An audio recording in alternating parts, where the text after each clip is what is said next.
Hello friends, welcome back to my channel commerce with Sonia. आज हम लोग क्लास 11th अकाउंटेंसी के लास्ट टॉपिक यानी जो लास्ट चैप्टर है उस पे बात करने जा रहे हैं, जो कि है फाइनेंशियल स्टेटमेंट्स।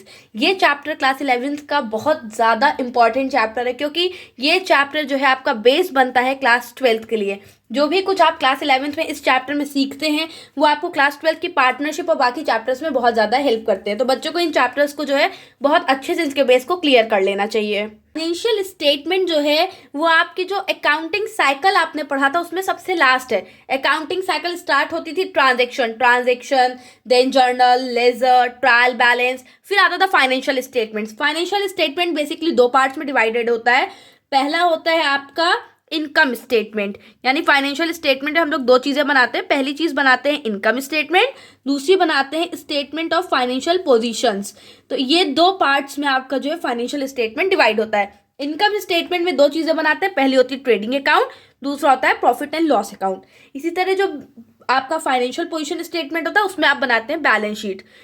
ट्रेडिंग और profit and loss these both are the accounts, ये बोथ जो है अकाउंट होते हैं, लेकिन बैलेंस शीट आपका एक स्टेटमेंट होती है, ये कोई अकाउंट नहीं होती। स्टेटमेंट होती है, इसका मतलब ये है इसको हम एक पर्टिकुलर डे पे बनाते हैं, ना कि ये पूरे साल जो है प्रिपेयर की जा रही होती है। अब जो आपका ट्रेडिंग अकाउंट है, प्रॉफिट एंड लॉस अकाउंट, ये दो अलग अलग अकाउंट है। जो ट्रेडिंग अकाउंट है ये सारे आपके फैक्ट्री या जो आपके मैन्युफैक्चरिंग एक्सपेंसेस होते हैं उनसे डील करते हैं। अगर आपको कोई भी फैक्टरिंग या मैन्युफैक्चरिंग एक्सपेंस है तो आप उसे ट्रेडिंग में लिखते हैं, और कोई भी आपका ऑफिस एक्सपेंस है या फिर आप जिसे कहते हैं सेलिंग एंड डिस्ट्रीब्यूशन एक्सपेंस, वो सारी चीज़ें आप जो है प्रॉफिट एंड लॉस अकाउंट में लिखते हैं। तो ये दो चीज़ें ध्यान रखनी होती हैं कि फैक्ट्री और मैन्युफैक्चरिंग एक्सपेंसेस ट्रेडिंग में आते हैं और प्रॉफिट एंड लॉस में आपके ऑफिस और सेलिंग एक्सपेंसेस आते हैं।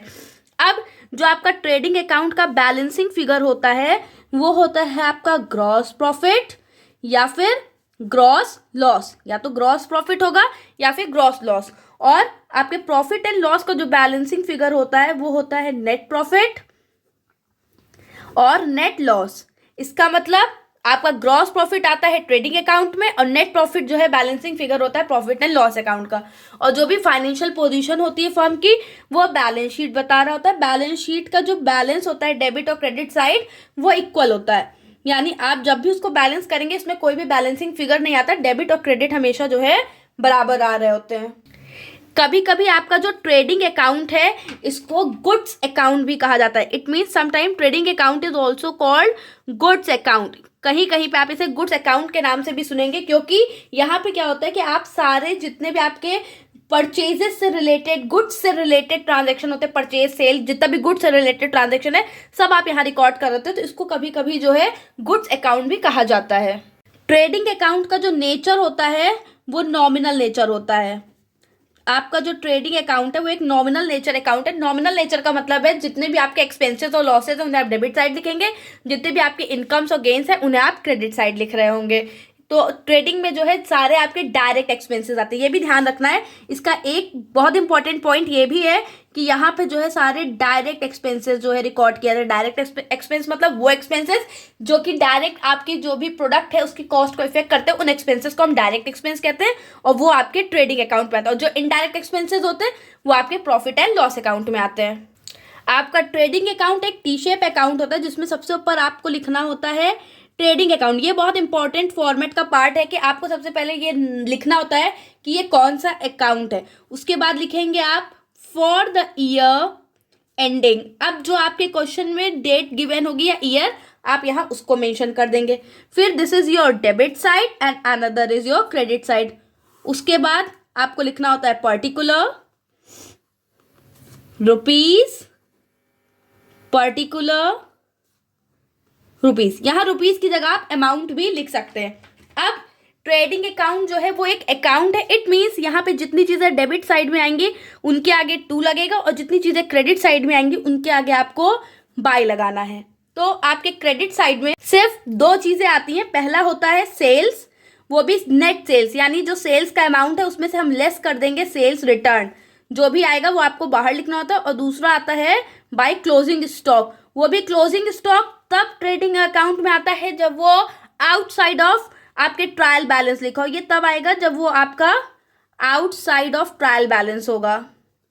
अगर क्लोजिंग स्टॉक ट्रायल बैलेंस के अंदर गिवन है तब फिर वो ट्रेडिंग अकाउंट में नहीं आता, वो डायरेक्ट बैलेंस शीट में शो होता है। और यहाँ पे डेबिट साइड में आपके आते हैं, सबसे पहले तो आ जाएगा ओपनिंग स्टॉक, उसके बाद आता है नेट परचेज। नेट परचेज का मतलब है परचेज जो भी है लेस परचेज रिटर्न, परचेज में से परचेज रिटर्न माइनस करके वो आप यहाँ पे जो है शो कर देंगे। उसके बाद आता है आपका to direct expenses. Direct expense की एक लंबी लिस्ट है, इसमें बहुत सारे आपके एक्सपेंसेस आते हैं। और उसके बाद जो है अब वो एक्सपेंस कुछ भी हो सकते हैं, वो एक्सपेंस हो सकते हैं आपके just like your carriage, inward carriage on purchase, freight, your manufacturing expense, production expenditure, your expenses related to factory, lighting expense, ये सारे जो है आपके जितने डायरेक्ट एक्सपेंसेस हो। हाँ, कुछ एक्सपेंसेस स्पेसिफिक होते हैं जस्ट लाइक योर वेजेस। अब वेजेस यहाँ आएगा। कभी कभी आपको क्वेश्चन में कंफ्यूज करने के लिए दो चीजें गिवन रहती हैं। सबसे पहले तो जैसे आपको दे देंगे वेजेस एंड सैलरी। अब गिवन है वेजेस एंड सैलरी। अब बच्चों यहाँ कंफ्यूज है कि वेजेस तो ट्रेडिंग में जाता है, सैलरी प्रॉफिट एंड लॉस में जाता है, इसको कहाँ लिखें। आपको देखना है कि आगे क्या गिवन। आगे यहाँ वेजेस गिवन है, इट मीन्स ये आपका ट्रेडिंग अकाउंट में जाएगा।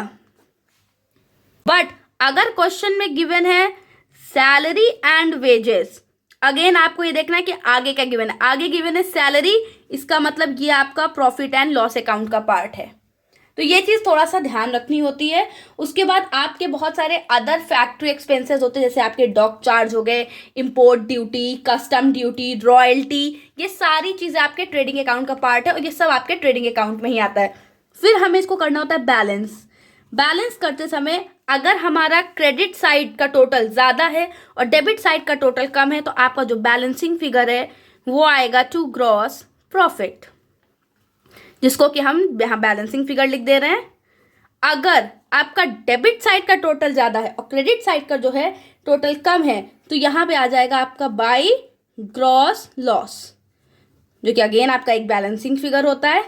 नेक्स्ट स्टेप होता है ट्रेडिंग से ये बैलेंसिंग फिगर जो है कैरी फॉरवर्ड हो जाता है आपके प्रॉफिट एंड लॉस अकाउंट में। इट मीन्स ट्रेडिंग का जो भी आपका क्लोजिंग बैलेंस होता है या जो भी आपका बैलेंसिंग फिगर होगा वो आपके प्रॉफिट एंड लॉस अकाउंट का जो है ओपनिंग बैलेंस होता है, ओपनिंग फिगर होता है।